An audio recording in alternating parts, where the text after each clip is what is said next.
हाँ, तो प्रिय विद्यार्थियों, जो हमारे पास में पैसेज आएगा वो 20 नंबर के क्या होंगे, पैसेज होंगे। तो आज हमारा न्यू कंसेप्ट क्लासेज का यही उद्देश्य है कि जो विद्यार्थी कल इंग्लिश की हाफ ईयरली का एग्ज़ाम दे रहे हैं या जो बोर्ड का एग्ज़ाम देंगे उनके लिए डिटो पैसेज का पैटर्न यही रहेगा। तो किस प्रकार से पैसेज आएंगे, उनके उत्तर लिखने हैं। तो चलिए पहले हम इसका अर्थ समझते हैं। रीड, पढ़ें दी फॉलोइंग पैसेज का मतलब होता है निम्नलिखित गद्यांश को, एंड और आंसर द क्वेश्चन, अपने उत्तर दीजिए, देट फॉलो, जो निम्नलिखित जो पैसेज है उनका। तो आपने इंग्लिश को ट्रांसलेशन कर लिया होगा कि किस प्रकार से इसका ये होगा। रीड, पढ़ें the following passage and answer the question that follow, जो निम्नलिखित दिए हुए हैं। चलिए, दीज डे का मतलब होता है इन दिनों। It is not unusual to see people listening to music और using their electric gadgets while crossing busy road and travelling on public transport. हमारा यह एक पैसेज लाने का एक ही उद्देश्य है, क्योंकि 20 नंबर के प्रश्न आएंगे तो इसी टाइप से आपको देखते हुए चलना है कि यह असामान्य है, लोग असामान्य दिख रहे हैं, यानी असामान्य से इट इज़ नॉट अनयूजुअल, सामान्य नहीं दिख रहे हैं। टू सी पीपल लिसनिंग, ये या तो क्या करते हैं, म्यूजिक सुनते हुए मिलते हैं, और there electric while crossing the busy road, जब वो रोड को क्रॉस करते हैं, या अपनी ट्रेवलिंग ऑन पब्लिक ट्रांसपोर्ट पे, यानी जब कोई यात्रा करते हैं। Regardless of risk involved I have often wondered why they take such risk, it is it because they want to exude a sense of independence, or is it they want to tell the world to stop bothering them, or is it that they just want to show how cool they are? Whether it is a workman or an executive, earphones have become an inseparable part of our lives, sometimes even leading to tragicomic situation. तो चलिए, यह आपने passage देखा।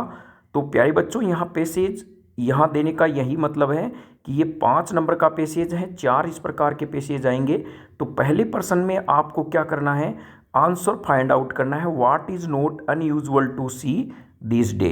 तो चलिए, आपको क्या करना है, इनकी लाइनें मिलाना कि what is not unusual to this day, तो यहाँ पे है it is not unusual to people listening to music और यूजिंग देयर इलेक्ट्रिक गैजेट। तो आपका जो करेक्ट आंसर होगा वो होगा लिसनिंग टू म्यूजिक और देयर इलेक्ट्रिक गैजेट। क्या यह ऑप्शन के अंदर है?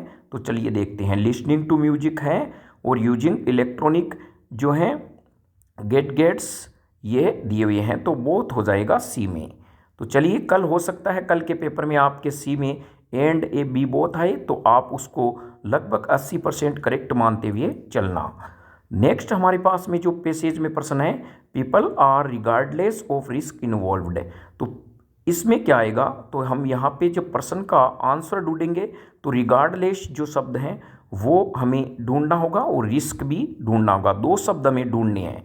तो देखिए, यहाँ पे ये वर्ड है regardless of the risk involved, तो है क्या यहाँ पे, वाइल क्रॉसिंग बिजी रोड और travelling on the public transport. तो यहाँ पे मान लीजिए हम सोचते हैं कि इनके आसपास की लाइन यही है, आगे देखिए तो आता I have open wondered why they have just take risk, इसमें कोई मतलब ही नहीं है। तो यहाँ पे रिगार्डलेस ऑफ रिस्क में ऑन द बिजी रोड और travelling on the public transport, ये सी आपका क्या होगा, सही होगा। यदि आप अंग्रेजी में आपका कोई कोर्स नहीं हुआ है या कोई किसी भी प्रकार का ड्यू है तो आप पैसेज के सहारे भी अपनी नैया पार लगा सकते हैं।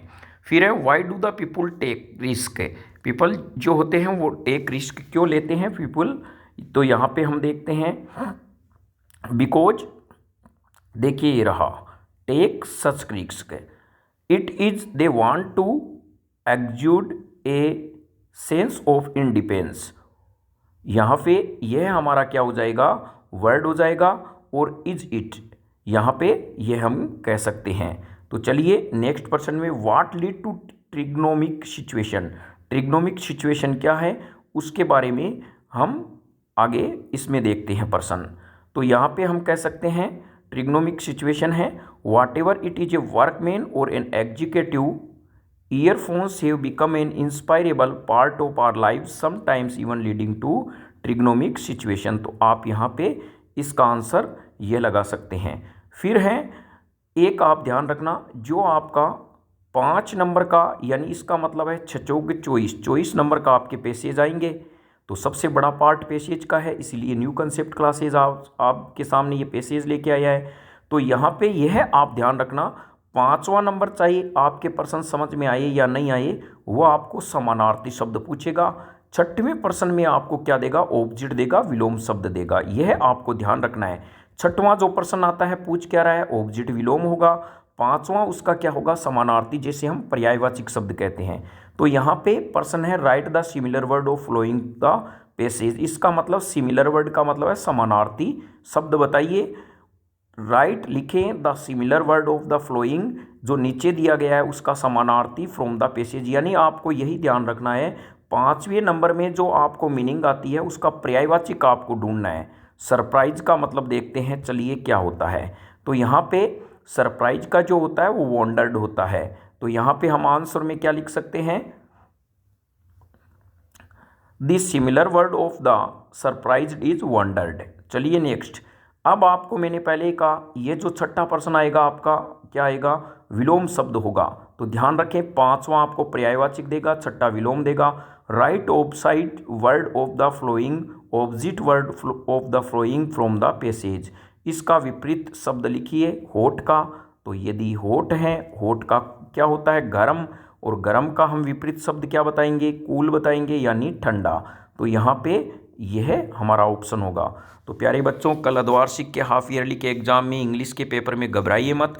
पैसेज आपके 4 आएंगे अर्थात 24 नंबर के आएंगे, एक एक नंबर के ये प्रश्न हैं। तो इसमें आप यथा समय, अब हमें लगता है आपको कॉन्फिडेंस आ गया होगा। तो परीक्षा में जाने से पहले एक बार इस अनसीन पैसेज को जो आपके पास में दिया हुआ है इसको जरूर देखें और बार बार यही अभ्यास करने की कोशिश करें कि पैसेज में प्रश्न क्या आएंगे, किस प्रकार से आएंगे।